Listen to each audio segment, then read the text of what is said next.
ایک دفعہ پیارے کریم آقا علیہ الصلوۃ والسلام نے پچھنے لگوائے، ہجامہ کروایا، ہجامہ آج کے زمانے میں ہوتا ہے، ہجامہ کرواتے، جسم کا جو فاسد خون ہوتا ہے وہ نکال دیا جاتا ہے۔ انگلش میں غالباً کہا جاتا ہے کپنگ تھیراپی، آج کل کپنگ تھیراپی کہا جاتا ہے، تو وہ کپ ایسے لگا دیا جاتا ہے، وہ جسم کا فاسد خون نکال لیتا ہے۔ آپ حیران ہوں گے، یہ اس کو پچھنے لگانا کہا جاتا ہے، اور اس کو سینگی لگوانا، اردو میں سینگی لگوانا بھی کہا جاتا ہے۔ سینگی ایک کیڑا ہوتا ہے، اور اس کیڑے کو یہ جو پوائنٹس ہوتے ہیں ہمارے جسم کے اندر جہاں ہجامہ کیا جاتا ہے، اس سینگی کو وہاں پر بٹھا دیا جاتا ہے۔ اللہ کی قدرت دیکھیے، وہ کیڑا وہاں سے بدن میں سے خون چوستا رہتا ہے، اور خون چوستا جاتا ہے اور بڑا ہوتا جاتا ہے، اور جب وہ بڑا ہو جاتا ہے تو اس کو وہاں سے ہٹا کر اس کو ایسے نچوڑا جاتا ہے، اس میں سے خون نکل جاتا ہے، اسے پھر دوسری جگہ پر بٹھا دیا جاتا ہے، وہ کیڑا پھر سے جسم کا زائد خون جو ہے وہ نچوڑنا شروع ہو جاتا ہے۔ جب وہ پھول کر بڑا ہو جاتا ہے، اس کو وہاں سے ہٹا کر پھر نچوڑا جاتا ہے، اس میں سے خون نکل جاتا ہے، لیکن وہ مرتا نہیں ہے۔ یہ اللہ کی قدرت دیکھیے کیسے اللہ تعالیٰ نے مخلوق اپنی پیدا فرمائی ہے۔ بہرحال تو اب اس کو کپنگ تھیراپی کہا جاتا ہے، ہجامہ، وہ فاسد خون نکال دیا جاتا ہے۔ حضرت عبداللہ بن زبیر رضی اللہ تعالیٰ عنہ جلیل القدر صحابی ہیں، پیارے کریم آقا علیہ الصلوۃ والسلام نے ہجامہ کروایا، وہ جو خون تھا، وہ جو خون مبارک تھا پیارے کریم آقا علیہ الصلوۃ والسلام کا، وہ حضور نے عبداللہ بن زبیر کو دیا اور فرمایا جاؤ جا کر اسے کسی محفوظ مقام پہ ڈال دو کہیں پر۔ حضرت عبداللہ بن زبیر گئے، سبحان اللہ سبحان اللہ، یہ حضور علیہ الصلوۃ والسلام کی پاکیزگی اور ستھرائی ہے۔ حضرت عبداللہ بن زبیر رضی اللہ تعالیٰ عنہ گئے، وہ خون مبارک حضور کا لے کر، وہ گئے پہاڑ کی طرف گئے، پتھروں میں گئے، ڈالنے لگے، خیال آیا کیا کروں، یہ حضور علیہ الصلوۃ والسلام کے جسم مبارک کا خون مبارک ہے، اس کو میں زمین پر ڈال دوں؟ غیرت نے گوارا نہیں کیا، محبت نے گوارا نہیں کیا۔ پھر جھاڑیوں کی طرف گئے، جھاڑیوں میں ڈالنے لگے تو پھر خیال آیا جھاڑیوں میں کیسے ڈال دوں، یہاں پر بھی بے ادبی ہو جائے گی، کیا کروں؟ جب کچھ بھی سمجھ میں نہ آیا، نہ پتھروں میں جا کر ڈال سکے، نہ جھاڑیوں میں جا کر ڈال سکے، نہ پانی میں ڈالنا محبت نے گوارا کیا، جب کچھ سمجھ نہ آیا خود پی لیا، خود پی لیا، پی گئے، اور حضور اکرم صلی اللہ علیہ وسلم کی بارگاہ میں حاضر ہوئے۔ جب حاضر ہوئے، حیران کن بات اب ہے، حضور نے فرمایا عبداللہ وہ اس خون کا کیا کیا؟ وہ جو تمہیں ہجامہ کے بعد وہ جو خون دیا تھا کیا کیا، وہ کہاں کر کے آئے؟ اب حضرت عبداللہ بن زبیر خاموش ہیں، کیا جواب دوں؟ کیونکہ قرآن مجید فرقان حمید میں آیا ہے، اللہ تعالیٰ نے کیا ارشاد فرمایا؟ جن چیزوں کو اللہ تعالیٰ نے حرام ہوا ہے، انما حرم علیکم المیتۃ والدم، اللہ تعالیٰ نے جو چیزیں حرام فرما دی ہیں ان میں دوسرے نمبر پر جو چیز آ رہی ہے وہ دم ہے۔ دم کا معنی ہوتا ہے خون، اللہ نے خون بھی حرام فرما دیا ہے، خون حرام ہے، چاہے کسی چیز کا بھی ہو، خون حرام ہے، اس کو پیا نہیں جا سکتا ہے۔ تو اب خاموش کھڑے ہیں کہ کیا عرض کروں، کیسے کہوں کہ وہ خون میں پی گیا ہوں؟ لیکن سبحان اللہ سبحان اللہ، غیب دان نبی پاک صلی اللہ علیہ وسلم کا علم غیب اور علم نبوت دیکھیے، آقا کریم علیہ الصلوۃ والسلام کی بارگاہ میں حضرت عبداللہ خاموشی سے کھڑے ہیں۔ حضور نے فرمایا عبداللہ اس خون کا کیا کیا؟ جب انہوں نے جواب نہیں دیا، حضور نے فرمایا پی لیا۔ میرے حضور نے فرمایا پی لیا۔ عرض کرتے ہیں جی یا رسول اللہ، میں گیا لیکن کہیں پھینکنا، زمین پر پھینکنا، جھاڑیوں میں ڈالنا، پانی میں ڈالنا میری محبت نے گوارا نہیں کیا، چنانچہ میں نے پی لیا۔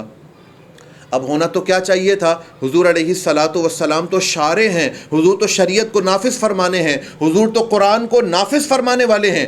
حضور ان کو ڈانٹتے، تم نے کیا کر دیا؟ قرآن کے حکم کو توڑ دیا، تم خون پی گئے۔ لیکن میرے آقا کریم علیہ الصلوۃ والسلام کا خون خون نہیں ہے، میرے حضور علیہ الصلوۃ والسلام کا لعاب لعاب نہیں ہے، میرے حضور علیہ الصلوۃ والسلام کے ناک مبارک کی ریٹھ مبارک وہ ریٹھ نہیں ہے، حضور کا بول و براز نہیں ہے۔ ان کی حقیقت اللہ تعالیٰ جانتا ہے۔ پیارے کریم آقا علیہ الصلوۃ والسلام نے فرمایا اے میرے امتی، تیرے جسم کے اندر میرا خون داخل ہو گیا ہے، اللہ نے تجھ پر جہنم کی آگ کو حرام فرما دیا ہے، تجھ پر، کیونکہ تیرے بدن کے اندر میرا خون داخل ہو گیا ہے، اللہ تعالی نے تجھ پر جہنم کی آگ کو حرام فرما دیا ہے۔ پیارے کریم آقا علیہ الصلوۃ والسلام کے حسن مبارک کو بیان کرنے میں اگر ام معبد کی روایت کا ذکر نہ کیا جائے تو حضور کے حسن کا بیان ادھورا رہتا ہے۔ ام معبد نے جو حضور علیہ الصلوۃ والسلام کے حسن کا جو نقشہ کھینچا ہے، تمام راویوں کے اندر حضور کے حسن مبارک اور حضور کے حلیے مبارک کو بیان کرنے کے اعتبار سے معبد کی روایت کو صف اول میں رکھا جاتا ہے۔ جو معبد نے حضور کے حسن کا نقشہ کھینچا ہے، کوئی بڑے بڑے عرب کے فصحاء بھی حیران ہیں، بڑے بڑے عرب کے بلیغ ترین غزل نگار بھی، قصیدہ نگار بھی حیران ہیں، جو نقشہ اور جو نعت معبد نے لکھی ہے۔ حضور علیہ الصلوۃ والسلام جب مکہ سے مدینہ ہجرت فرما کے جا رہے ہیں، حضرت صدیق اکبر بھی ساتھ تھے۔ راستے کے اندر کھانا پینا تو سب کچھ ہے ہی نہیں، بھوک کی وجہ سے دیکھنے لگے کوئی شے ملے، ایک خیمہ نظر آیا۔ روایت کے اندر ملتا ہے، امام حاکم نے المستدرک للحاکم کے اندر روایت لکھی ہے کہ خرج من مکہ الی المدینہ مہاجرا ومعہ ابو بکر وجماعۃ وفی الطریق بلغ بہم الجوع۔ راستے کے اندر بھوک بہت بڑھ گئی، کیا دیکھتے ہیں؟ بخیمہ، فمروا بخیمۃ، ایک خیمے کے پاس سے گزرے، ایک خیمہ تھا اور اس خیمے کے باہر ایک بڑی پروقار بڑھیا خاتون بیٹھی ہوئی تھی۔ اس بڑھیا خاتون کا نام تھا معبد، اس بڑھیا خاتون کا نام تھا، بولیے، معبد۔ حضور اکرم صلی اللہ علیہ وسلم نے اپنے ساتھی صدیق اکبر رضی اللہ تعالیٰ عنہ کو بھیجا، جاؤ اس سے پوچھو کیا اس کے پاس کوئی چیز موجود ہے، اگر کوئی کھانے کی چیز موجود ہے ہم اس سے خرید لیں گے، ہم اس سے خرید لیں گے۔ حضرت صدیق اکبر رضی اللہ تعالیٰ عنہ گئے، واپس آئے، یا رسول اللہ اس کے پاس، بڑھیا کے پاس تو کچھ بھی موجود نہیں ہے۔ پیارے کریم آقا علیہ الصلوۃ والسلام خود بھی چل پڑے۔ جب حضور علیہ الصلوۃ والسلام وہاں گئے، حضور نے فرمایا کیا تمہارے گھر کچھ ہے؟ عرض کرتی ہے میرے گھر پاس کچھ بھی نہیں ہے جو میں آپ کو دے سکوں۔ خیمے کے کونے میں ایک بکری کھڑی ہوئی تھی۔ پیارے کریم آقا علیہ الصلوۃ والسلام نے حضرت ابو بکر صدیق سے فرمایا، اے ابو بکر اس عورت سے جا کر اس بکری کے بارے میں پوچھو، یہ بکری کے بارے میں کیا کہتی ہے۔ حضرت صدیق اکبر گئے اور جا کر کہا یہ بکری، وہ عرض کرنے لگی میری بکریاں تو میرا شوہر چرانے کے لیے لے گیا ہے، لیکن شاۃ عجفاء لا لبن فیہا، یہ تو اجفا ہے، اجفا عربی کے اندر اس بکری کو کہتے ہیں جو بڑی کمزور ہو، جس کی ہڈیوں میں گودا بھی ختم ہو گیا ہو، جو چلنے سے بھی لاغر ہو، جس کے اندر اتنی بھی طاقت نہ ہو کہ وہ چرنے کے لیے باہر جا سکے سبزہ تک۔ وہ کہنے لگی یہ بکری تو اتنی کمزور ہے، اس کے اندر تو چلنے کی بھی طاقت نہیں ہے، اگر اس میں چلنے کی طاقت ہوتی تو میرا شوہر اس کو بھی چرانے کے لیے لے گیا ہوتا۔ حضرت صدیق اکبر پھر آئے، حضور کی بارگاہ میں عرض کی یا رسول اللہ وہ تو بڑی کمزور ہے۔ حضور علیہ الصلوۃ والسلام نے فرمایا تم جاؤ، فاستأذنها ان يحلبها، تم اس سے جا کر دودھ نکالنے کی اجازت تو لو، تم اس سے جا کر دودھ دوہنے کی اجازت تو لو۔ یہاں میں عشق و محبت سے ایک ترجمہ کرتا ہوں کہ آپ نے فرمایا کہ اے ابو بکر تم جاؤ، جا کر اجازت تو لو، اجازت دینا اس کا کام ہے، دودھ کہاں سے آئے گا یہ ہمارا کام ہے۔ فاستأذنها، تم جاؤ، تم جا کر اس سے اجازت تو لو، وہ بس اجازت دے دے کہ وہ اس بکری کو ہم دوہ لیں، اس کے اندر سے دودھ نکال لیں۔ جب اس سے پوچھا گیا، اجازت لی گئی، تو وہ کہتی ہے آپ لے جائیں، اپنی خواہش اور تمنا پوری فرما لیجئے۔ حضرت صدیق اکبر رضی اللہ تعالیٰ عنہ اس بکری کو لے کر حضور اکرم صلی اللہ علیہ وسلم کی بارگاہ میں آئے۔ آگے جو حدیث مبارکہ کے الفاظ ہیں وہ آپ سنیں، آپ کو دل میں بھی ٹھنڈک محسوس ہوگی۔ حضرت صدیق اکبر جیسے ہی اس بکری کو حضور کے پاس لے کر آئے، فرماتے ہیں ثم مسح بیدہ علی درع الشاۃ، آقا کریم علیہ الصلوۃ والسلام نے اس بکری کے اوپر اپنا دست مبارک پھیرا، حضور نے اپنا دست مبارک پھیرا۔ سبحان اللہ، سبحان اللہ، سبحان اللہ۔ جب بکری کے تھنوں میں دودھ نہ ہو تو وہ ایسے اپنی ٹانگوں کو سکیڑ کر کھڑی ہوتی ہے، اور جب بکری کے تھن دودھ سے لبالب بھر جائیں تو وہ اپنی ٹانگوں کو کشادہ کر دیتی ہے، کیونکہ اس کے تھن جو ہیں وہ دودھ سے لبریز ہو جاتے ہیں۔ حضرت ابو بکر صدیق رضی اللہ تعالیٰ عنہ فرماتے ہیں جیسے ہی پیارے کریم آقا علیہ الصلوۃ والسلام نے اپنا دست مبارک پھیرا، اس بکری نے اپنی ٹانگوں کو کشادہ کر دیا۔ یہ اس بات کی علامت تھی کہ اس کے تھن لبالب دودھ سے لبریز ہو گئے۔ جب ان تھنوں کے اندر دودھ آ گیا، پیارے کریم آقا علیہ الصلوۃ والسلام نے اپنے ہاتھوں سے اس کو دوہنا شروع فرما دیا، اپنے ہاتھوں سے دوہنا شروع فرما دیا۔ روایت میں آتا ہے ایک برتن منگایا، وہ برتن دودھ سے بھر گیا، دوسرا برتن منگایا وہ بھی دودھ سے بھر گیا، تیسرا برتن منگوایا وہ بھی دودھ سے بھر گیا۔ روایت میں آتا ہے گھر کے اندر یہاں تک کوئی برتن خالی نہ رہا، سارے برتن دودھ سے لبالب بھر گئے۔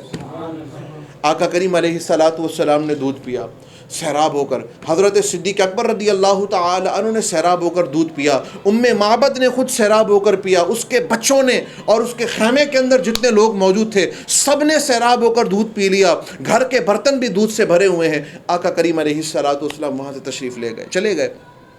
شام ہوئی, ابو معبد معبد کا شوہر بکریاں چرا کر واپس آیا. گھر میں آیا تو آج تو گھر کا منظر ہی بدلا بدلا نظر آ رہا ہے. آج تو گھر میں رونقیں ہیں, آج تو گھر میں ہر طرف نور ہی نور ہے, آج تو ہر طرف گھر میں برکت ہی برکت ہے. ابو معبد گھر پہ آ کر معبد سے کہتا ہے, اے نیک بخت, اے میری زوجہ, اے معبد, آج بتا تو صحیح, آج تو گھر کا منظر ہی کچھ انوکھا نظر آتا ہے, آج ہمارے گھر کون آیا تھا, آج ہمارے گھر کون آیا تھا. معبد حضور اکرم صلی اللہ علیہ وسلم کے حسن کو دیکھ کر ایسی محو ہو گئی تھی, اور گھر میں خیر و برکت. آج ہمارے گھر میں اچانک بیٹھے بیٹھے کوئی کہے بھائی آپ کا 5 کروڑ کا 10 کروڑ کا جو ہے نا انعام نکل آیا ہے, بتائیے کیا حال ہوگا. وہ تو آپ کی مسکراہٹ بتا رہی ہے کیا حال ہوگا. ہاتھ پیر پھول جائیں گے, انسان کو پتہ ہی نہیں چلے گا. جس نے آ کر خبر دی ہے ہم اس کا نام پتہ ہی پوچھنا بھول جائیں گے, ہمیں سمجھ نہیں آئے گا ہم کیا کریں کیا نہ کریں. وہ گھر جس گھر میں مفلسی نے ڈیرے ڈالے ہوئے تھے, وہ گھر جس گھر کے اندر غربت نے ڈیرے ڈالے ہوئے تھے, وہ گھر جس کے اندر قسم پرسی تھی, وہاں برکت ہی برکت ہو گئی, وہاں دودھ ہی دودھ آ گیا, وہاں خیر و برکت ہی خیر و برکت آ گئی.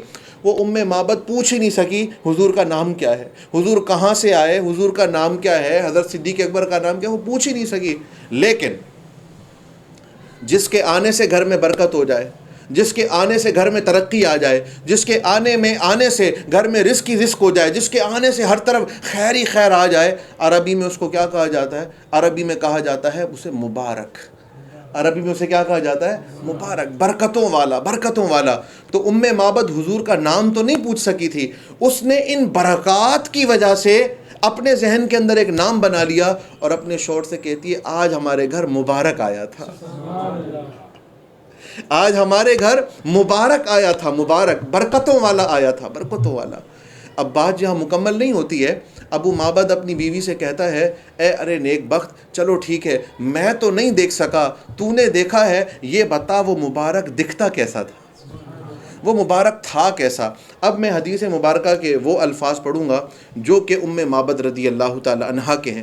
وہ فرماتی ہیں, اپنے شوہر کو بٹھایا اور کہتی ہیں, رأیت رجلا ظاہر الوداعت, آج میں نے جس مبارک کو دیکھا ہے, جس مرد کو دیکھا ہے, وہ بڑا حسین و جمیل تھا. بولو سبحان اللہ. ظاہر الوداعت, ظاہر الوداعت کا معنی یہ ہے کہ اللہ تعالیٰ نے جس کو کامل حسن عطا فرمایا ہو, جس پر اللہ تعالیٰ نے حسن کو ختم فرما دیا ہو, کہا ظاہر الوضاعت, آج میں نے بڑے ہی حسین و جمیل شخص کو دیکھا ہے. ابلغ الوجہ, ابلغ الوجہ, اس کا چہرہ نور کی طرح چمک رہا تھا, اس کا چہرہ بڑا روشن تھا. لم تعبہ سجلتن ولم تزر به سعلتن وسیم قسیم. سبحان اللہ, وسیم قسیم. یہ جو 2 صفات جو ہے معبد نے بیان فرمائی, یہ بڑی شاندار ہے. کوئی شخص ہوتا ہے اس کی آنکھ حسین ہوتی ہے, کوئی شخص ہوتا ہے اس کا ناک بڑا خوبصورت ہوتا ہے, کسی شخص کے ہونٹ خوبصورت ہوتے ہیں, تو کسی کے ہاتھ کی انگلیاں بڑی پیاری ہوتی ہیں. تو جسم کا کوئی ایک عضو حسین ہوتا ہے تو کوئی دوسرا عضو حسین نہیں ہوتا. لیکن وسیم اور قسیم اس شخص کو کہا جاتا ہے کہ سر سے لے کر پیر تک ایک ایک عضو اللہ تعالیٰ نے بڑا حسین بنا دیا. وسیم و قسیم اس شخص کو کہا جاتا ہے کہ سر سے لے کر پیر تک ایک ایک عضو اللہ تعالیٰ نے بڑا حسین و جمیل بنایا ہو. پیارے کریم آقا علیہ الصلوۃ والسلام کی جو آنکھیں مبارک تھیں وہ کیسی تھیں؟ فرماتی ہیں, فی عینیہ دعجن, آنکھوں کا اندر گول والا حصہ بڑا سیاہ تھا, لیکن اس کے کناروں میں سرخ ڈورے تھے, اس کے کناروں میں سرخ ڈورے تھے. یہاں پر ایک اہم بات میں آپ کو بتانا چاہتا ہوں. حضور علیہ الصلوۃ والسلام کی آنکھوں کے ارد گرد جو سفید حصے میں ڈورے تھے, اس کے بارے میں مختلف روایت ملتی ہیں. ایک روایت کے متعلق آتا ہے کہ سرخ ڈورے, ایک روایت کے متعلق آتا ہے کہ سرمئی ڈورے تھے, اور ایک روایت ملتی ہے کہ نیل گوں ڈورے تھے. اب 3 روایتیں آ گئی ہیں. اب حضور کی آنکھ مبارک تو ایک ہے, لیکن اس کے اندر جو پائے جانے والے ڈورے ہیں اس کی روایتیں کتنی مل رہی ہیں؟ 3۔ کوئی کہتا ہے نیلگوں ڈورے، کوئی کہتا ہے سرمئی ڈورے، کوئی کہتا ہے سرخ ڈورے۔ میں حیران ہوا، یا اللہ تیرے حبیب کی آنکھ مبارک تو ایک ہے لیکن اس کے ڈورے 3 بیان کیے جا رہے ہیں۔ تو پتہ چلا، جواب ملا کہ ارے ہر آدمی کی پسند ایک جیسی نہیں ہوتی ہے، ہر آدمی کی پسند ایک جیسی نہیں ہوتی ہے۔ کسی کو آنکھ میں سرخ ڈورے پسند ہیں تو کسی کو سرمئی ڈورے پسند ہیں۔ جس کو سرمئی ڈورے پسند ہیں وہ اگر آنکھوں میں سرخ ڈورے دیکھے گا تو اس کو تو حضور کی آنکھ پسند نہیں آئے گی۔ پتہ چلا اللہ تعالیٰ نے محبوب کی آنکھوں کو ایسا بنا دیا، جو جیسا دیکھنا چاہتا ہے اللہ محبوب کی صورت میں اسے ویسا ہی حسن دکھا دیا کرتا ہے، اللہ اسے محبوب کی صورت میں ویسا ہی حسن دکھا دیا کرتا ہے۔ آگے فرماتی ہیں پیارے کریم آقا علیہ الصلاۃ والسلام کی آنکھوں کے بارے میں، فرماتی ہیں کہ پیارے کریم آقا اکحل ابلج، پیارے کریم آقا علیہ الصلاۃ والسلام کی آنکھیں سرمگی تھیں۔ ایک ہوتا ہے اکحل، ایک ہوتا ہے تکحل۔ تکحل کہا جاتا ہے اس شخص کو جو اپنی آنکھوں میں خود سرما لگائے، اور اکحل وہ ہوتا ہے جس میں خود بخود پہلے سے سرما لگا ہوا ہو۔ آقا کریم علیہ الصلاۃ والسلام کی بھویں کہتی ہیں بہت باریک تھیں، کہتی ہیں اس مبارک کی بھویں بہت باریک تھیں اور اقرن آپس میں جڑی ہوئی تھیں، آپس میں ملی ہوئی تھیں۔ اور جب وہ کلام کرتا تھا کأن منطقہ نظم یتحدرن، نظم یتحدرن، ایک جگہ پر ہے حیات بلؤلؤ کے الفاظ آ رہے۔ فرماتی ہیں جب وہ کلام کرتا تھا ایسا لگتا تھا جیسے الفاظ موتیوں کی طرح باہر تشریف لا رہے ہیں۔ اس کے دندان مبارک بڑے سفید تھے اور موتیوں کی طرح جڑے ہوئے تھے۔ دور سے دیکھو تو بڑا حسین و جمیل محسوس ہوتا تھا، دور سے دیکھو تو بڑا حسین و جمیل محسوس ہوتا تھا، لیکن جب وہ نزدیک آ جاتا تھا تو زیادہ خوبصورت نظر آیا کرتا تھا۔ کیونکہ کوئی چیز ہوتی ہے دور سے دیکھو تو بڑی اچھی لگ رہی ہوتی ہے، لیکن جب قریب آ کر ہم دیکھتے ہیں تو اس کا حسن ویسا نہیں ہوتا۔ بہت سارے لوگ ہوتے ہیں جو دور سے دکھنے میں تو اچھے لگ رہے ہوتے ہیں، قریب جا کر دیکھو تو حسین محسوس نہیں ہوتے۔ لیکن ام معبد کہتی ہے دور سے دیکھو تو بہت ہی حسین، بڑا خوبصورت لگتا تھا، اور نزدیک سے آ کر دیکھو تو زیادہ خوبصورت لگتا تھا۔ علماء کرام نے اس کی دوسری وجہ بھی بیان کی ہے کہ کبھی کسی کو دور دور سے دیکھو تو لگے گا بڑا اچھا آدمی ہے، لیکن جب اس کے قریب جا کر دیکھو، یعنی اس کے ساتھ کوئی معاملات کر کے دیکھو، تو پھر پتہ چلتا ہے کہ یہ کیسا آدمی ہے۔ تو پیارے کریم آقا علیہ الصلاۃ والسلام دور سے دیکھو تب بھی بڑے اچھے، بڑے حسین ہیں، اور جب قریب آ کر ان سے معاملات کرو تو زیادہ خوبصورت ہے، زیادہ حسین و جمیل ہیں۔ ام معبد رضی اللہ تعالی عنہ نے یہ حضور اکرم صلی اللہ علیہ وسلم کو اتنا غور سے دیکھا ہے، اتنا غور سے دیکھا ہے کہ آنکھوں کے اندر کے ڈوروں کے بارے میں بھی بتا رہی ہیں۔ فرماتی ہیں ناک باریک سی تھی اور اونچی تھی، ناک باریک تھی اور اونچی تھی، ان کی کلائیاں گوشت سے بھری ہوئی تھیں، ان کا سینہ مبارک اور ان کا پیٹ مبارک جو ہے بالکل برابر تھا، مستویاً۔ اگر سینہ باہر نکلا ہوا ہو، پیٹ اندر دبا ہو تو یہ بھی اچھی خوبصورتی کی علامت، پیٹ باہر نکلا ہوا ہو سینہ اندر ہو تو یہ بھی خوبصورتی کی علامت نہیں ہوتی۔ سینہ اور پیٹ بالکل مستوی، استوا، برابری کے ساتھ ہو، یہ حسن ہوتا ہے۔ پیارے کریم آقا علیہ الصلاۃ والسلام کے قد مبارک کہ نہ زیادہ لمبے قد کے تھے اور نہ قصیر، نہ ہی چھوٹے قد کے تھے۔ حضور کا قد چھوٹا بھی نہیں تھا، حضور کا قد لمبا بھی نہیں تھا، لیکن اللہ نے معجزہ عطا فرمایا تھا۔ میرے حضور جب ہجوم کے اندر چلتے، بڑے بڑے قد والے بھی آ جاتے تو حضور کے کندھے مبارک ان کے سروں سے اونچے نظر آ رہے ہوتے تھے۔ یہ اللہ تعالیٰ نے معجزہ عطا فرمایا تھا۔ حضور کا قد، اگر لمبے قد والے بھی حضور کے ساتھ چلتے، حضور ان سے اونچے نظر آیا کرتے تھے۔ ام معبد نے یہ پیارے کریم آقا علیہ الصلاۃ والسلام کا حسن مبارک بیان کر دیا۔ ابو معبد نے حضور کا حسن سنا تو حضور کا حسن سن کر، مبارک کا حسن سن کر مبارک کا دیوانہ ہو گیا۔ اپنی بیوی سے کہتا ہے کاش کہ میں بکریوں کو دور لے کر نہ گیا ہوتا تو میں بھی اس مبارک کی زیارت کر لیتا، میں بھی اس مبارک کی زیارت کر لیتا۔ اپنی بیوی سے کہتا ہے اے ام معبد کل سے میں اپنی بکریوں کو دور لے کر نہیں جاؤں گا، کل سے میں اپنی بکریوں کو دور لے کر نہیں جاؤں گا، کیا پتہ پھر کبھی مبارک کا یہاں سے گزر ہو جائے تو میں جلدی گھر پر آیا کروں گا تاکہ مجھے بھی مبارک کی زیارت کا شرف حاصل ہو جائے۔ امام ابو نعیم نے اور امام ابن عساکر نے، دونوں حضرات نے روایت نقل فرمائی ہے کہ وہ بکری، جس بکری پر حضور علیہ الصلاۃ والسلام نے ہاتھ پھیرا تھا، وہ حضرت عمر رضی اللہ تعالیٰ عنہ کے زمانے تک زندہ رہی۔ حضرت عمر، صحابہ کرام حضور کے پردہ فرمانے کے بعد بھی دور دور سے تابعین اس بکری کی زیارت کرنے کے لیے آتے تھے۔ اس بکری کو دیکھنے کے لیے آتے تھے۔ معبد اپنے بیٹے کو لے کر مدینہ شریف میں آئی، معبد اپنے بیٹے کو لے کر مدینہ شریف میں آئی۔ جب مدینہ شریف میں پہنچی تو مدینہ شریف کے کسی بازار میں اچانک سے معبد کے بیٹے نے حضرت صدیق اکبر کو دیکھ لیا۔ اچانک سے معبد کے بیٹے نے حضرت صدیق اکبر کو دیکھ لیا۔ جیسے ہی معبد کے بیٹے نے حضرت صدیق اکبر کو دیکھا، اپنی ماں کو پکڑ کر پکار اٹھا، یا اماں اللتی الرجل یا مع المبارک۔